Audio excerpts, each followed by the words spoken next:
Dapatkan sahnya as-sujud bila mana batin daripada jari-jari kaki ini adalah menyentuh kepada tanah. Yang tidak diperbolehkan adalah bila mana posisi kaki seperti ini.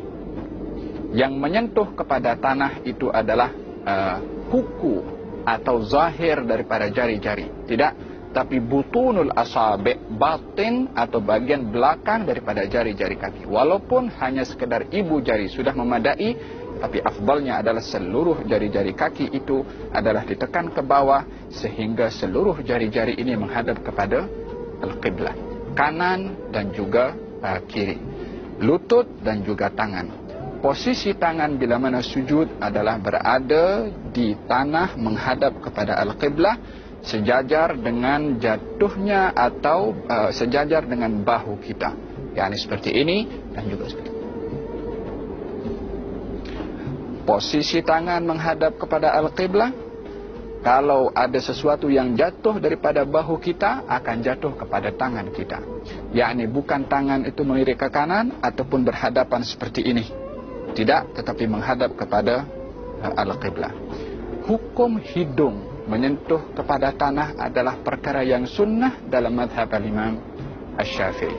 Ini posisi sujud. Jari-jari menghadap qiblat dan kaki berdiri seperti ini, tangan menghadap qiblat, dahi menyentuh kepada tanah, tak boleh ada penghalang kepada dahi. Baik itu imamah, songkok, serban adalah tak boleh menjadi penghalang, kecuali serban itu diletakkan sebagai sejadah, maka adalah diperbolehkan.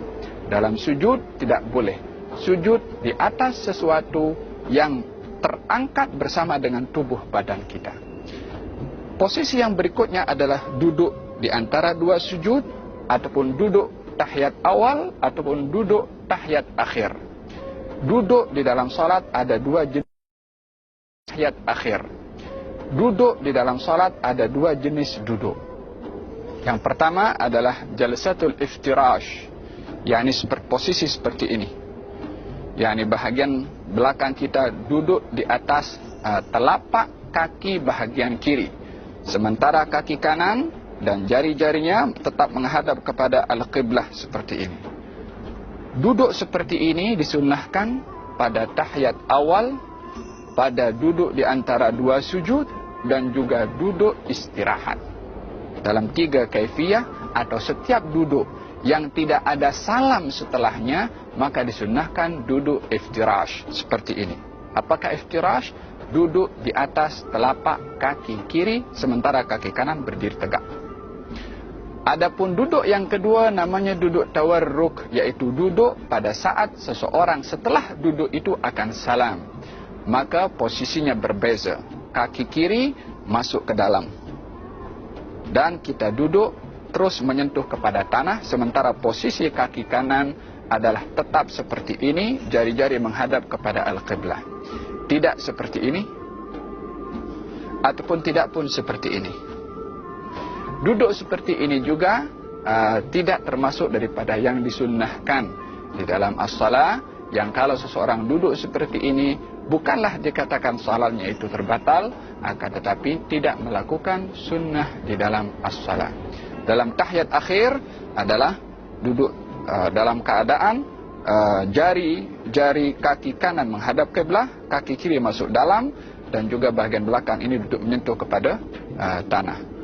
Posisi tangan ketika berada dalam keadaan at-tahiyyat adalah baik tahiyat awal ataupun tahiyat akhir, jari-jari kiri berada pada bahagian lutut paha kiri, dan jari-jari kanan berada dalam keadaan digenggamkan seperti ini, kecuali dua jari, jari telunjuk dan juga jari atau ibu jari. Jari telunjuk dan juga ibu jari. Cara yang digalakkan atau disunnahkan dalam madhab al-Imam Syafi'i adalah bila mana seseorang itu ingin mengangkat ataupun at-tahiyat, katalah tahiyat awal atau tahiyat akhir, posisi telapak tangan kiri berada tepat pada lutut, telapak tangan tepat juga berada pada lutut, 3 jari daripada tangan kanan digenggamkan, kecuali ibu jari dan juga jari telunjuk yang berada dalam posisi seperti ini. At-tahiyyatul mubarakatus salawatut tayyibatu lillah. Assalamu alayka ayyuhan nabiyyu wa rahmatullahi wa barakatuh. Assalamu alayna wa ala ibadillahis salihin. Ashhadu an la ilaha illallah. Bila mana sebut illallah, barulah tangan atau jari-jari telunjuk ini diangkat dan jari atau ibu jari berada di dalam dua keadaan. Boleh seperti ini, yakni menyentuh kepada jari telunjuk di bawah, ataupun boleh seperti ini, yakni menyentuh kepada jari yang tengah. Posisi ibu jari boleh menyentuh jari tengah, atau posisi ibu jari boleh menyentuh kepada jari telunjuk. Ini posisi kepada ibu jari. Adapun jari telunjuk berada dalam keadaan diangkat, tidak terlalu diangkat seperti begini, ataupun tidak lurus tetapi menunduk ke bawah sedikit. Asyhadu an la ilaha illallah, atau begini atau begini. Dua kaifiyah ini adalah ada di dalam cara melakukan at-tahiyyat. Perlukah seseorang menggerakkan jari-jarinya ketika berada dalam keadaan tahiyat awal atau tahiyat akhir? Di dalam hadis ada dua riwayat. Disebutkan kalau baginda Rasulullah tidak menggerakkan, dan dalam riwayat yang lain diberitahukan kalau Rasulullah menggerakkan. Dua riwayat ini zahirnya bertentangan, tetapi pada hakikatnya tidak bertentangan.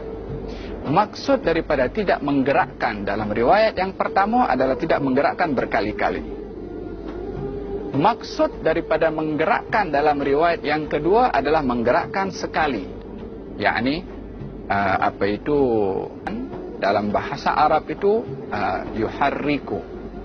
Yuharriku difahami dengan dua makna.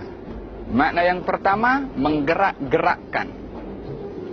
Kalau menggerak-gerakkan, ini yang dipakai oleh sebahagian pandangan yang mereka bila mana tahiyat menggerakkan berkali-kali.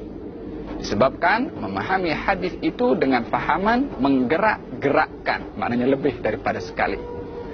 Yang memahami hadis itu menggerakkan sahaja, maknanya sekali sahaja, daripada atas daripada bawah ke atas. Asyhadu an la ilaha illallah, maknanya dia juga pun menggerakkan. Maka dalam hal ini, dalam mazhab Imam Syafi'i, yang menjadi pegangan adalah menggerakkan sekali sahaja, juga sesuai dengan hadis Nabi Muhammad sallallahu alaihi wasallam. Bila mana selesai daripada at-tahiyyat fil alamin innaka hamidum majid, disunahkan seseorang tidak terus salam, tapi membagi ruang sedikit. Fil alamin innaka hamidum majid.